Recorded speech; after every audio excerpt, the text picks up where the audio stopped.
जम्मू कश्मीर विधानसभा चुनाव के पहले चरण का चुनावी शोर सोमवार को थम गया है। पहले दौर में यहां की 24 सीटों के लिए बुधवार 18 सितंबर को वोटिंग हो रही है। इससे पहले चुनाव आयोग ने मतदान की तैयारियां पूरी कर ली। पहले चरण में 24 सीटों पर कुल 219 उम्मीदवार चुनाव लड़ रहे हैं। पहले दौर में कश्मीर घाटी की 16 सीटों पर जबकि जम्मू संभाग की 8 सीटों के लिए मतदान होने। पहले चरण के लिए नामांकन दाखिल करने की अंतिम तिथि 27 अगस्त थी। जम्मू कश्मीर की सबसे चर्चित सीट बिजबेहरा में पहले चरण की वोटिंग होनी है। अनंतनाग जिले में पड़ने वाली बिजबेहरा सीट जम्मू कश्मीर की पूर्व मुख्यमंत्री महबूबा मुफ्ती की बेटी इल्तिजा चुनाव लड़ती हुई यहां से दिखाई पड़ रही हैं। उनके लिए ये साख की सीट बनी हुई है। ये सीट कभी मुफ्ती परिवार का गढ़ हुआ करती थी और अब इस गढ़ को बचाने की चुनौती सामने आ गई है। मुफ्ती परिवार की तीसरी पीढ़ी चुनावी राजनीति में है। इल्तिजा मुफ्ती अपना पहला चुनाव लड़ रही हैं। बिजबेहरा सीट की अगर बात करें तो बीजेपी की तरफ से घाटी के वरिष्ठ नेता सोफी मोहम्मद यूसुफ प्रत्याशी हैं, जो परंपरागत रूप से पहलगाम से चुनाव लड़ते आए हैं। हाल ही में परिसीमन के बाद पहलगाम के कुछ गांव बिजबेहरा सीट में शामिल हुए। इसके अलावा बशीर अहमद शाह वीरी जम्मू कश्मीर नेशनल कॉन्फ्रेंस की तरफ से उम्मीदवार हैं, जिसका कांग्रेस के साथ गठबंधन है। पहले चरण में किश्तवाड़ विधानसभा सीट पर भी वोटिंग है। यह सीट जम्मू कश्मीर के चुनाव में काफी चर्चा में है। केंद्र की सत्ताधारी बीजेपी ने यहां से आतंकी हमले में पिता चाचा को खोने वाली शगुन परिहार को मैदान में उतारा है। शगुन बीजेपी के दिग्गज नेता रहे अनिल परिहार की भतीजी हैं। अनिल जम्मू कश्मीर बीजेपी के सचिव रहे थे। नवंबर 2018 में किश्तवाड़ में आतंकियों ने शगुन के पिता अजीत परिहार और चाचा अनिल परिहार की हत्या कर दी थी। ये हत्या खूब सुर्खियों में रही थी। ये पूरा कांड बहुत सुर्खियों में रहा था। हाल ही में डोडा जिले में एक चुनावी रैली के दौरान पीएम मोदी ने विशेष तौर पर किश्तवाड़ से प्रत्याशी शगुन परिहार का जिक्र किया था।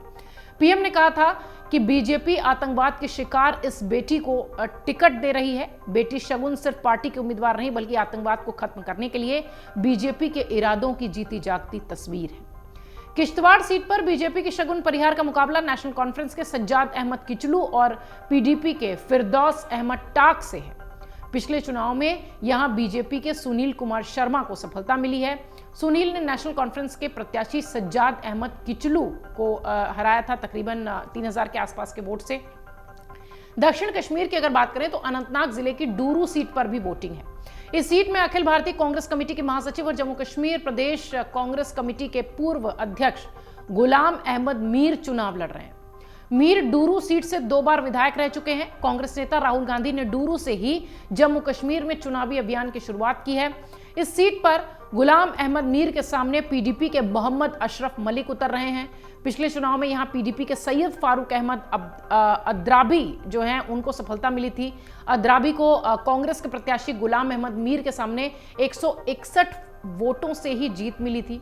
पहले चरण में सीट पर भी मतदान हुआ था। किश्तवाड़ जिले की पांडेर नागसेनी सीट की बात करें तो यह भी सीट खूब चर्चा में रही थी, खासतौर से परिसीमन के बाद यहां पर भी पहले चरण की वोटिंग हो रही है। पांडेर नागसेनी से बीजेपी के पूर्व मंत्री सुनील वर्मा को उतारा गया है। कश्मीरी पंडित समुदाय से आने वाले सुनील जम्मू कश्मीर सरकार में बिजली विभाग के कैबिनेट मंत्री और राजस्व विभाग में राज्य मंत्री के पद पर भी काम कर चुके हैं।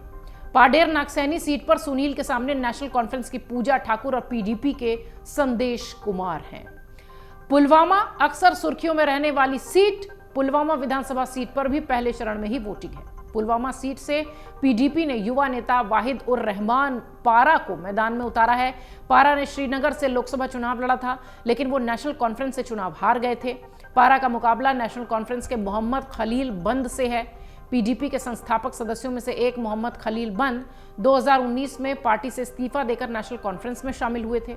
खलील बंद 2002, 2008, 2014 में 3 बार पुलवामा विधानसभा सीट का प्रतिनिधित्व कर चुके हैं। 2014 में खलील बंद ने नेशनल कॉन्फ्रेंस के गुलाम नबी वानी को 1032 वोटों से हराया था। फिलहाल जम्मू कश्मीर की घाटी की वो सीटें जो कि खूब चर्चित रही हैं, उनमें पहले चरण में ही वोटिंग हो रही है। अब से थोड़ी देर बाद मतदान शुरू होगा और मतदान शुरू होने के साथ ही घाटी में 10 साल बाद जो चुनाव हो रहा है उसे लेकर उत्साह, उसे लेकर जोश, ये सब कुछ पता चलेगा। अगर आप ये वीडियो YouTube पर देख रहे हैं तो हमारे चैनल को सब्सक्राइब करें और बेल आइकन को दबाना ना भूलें। अगर आप Facebook पर ये वीडियो देख रहे हैं तो हमारे पेज को लाइक करें।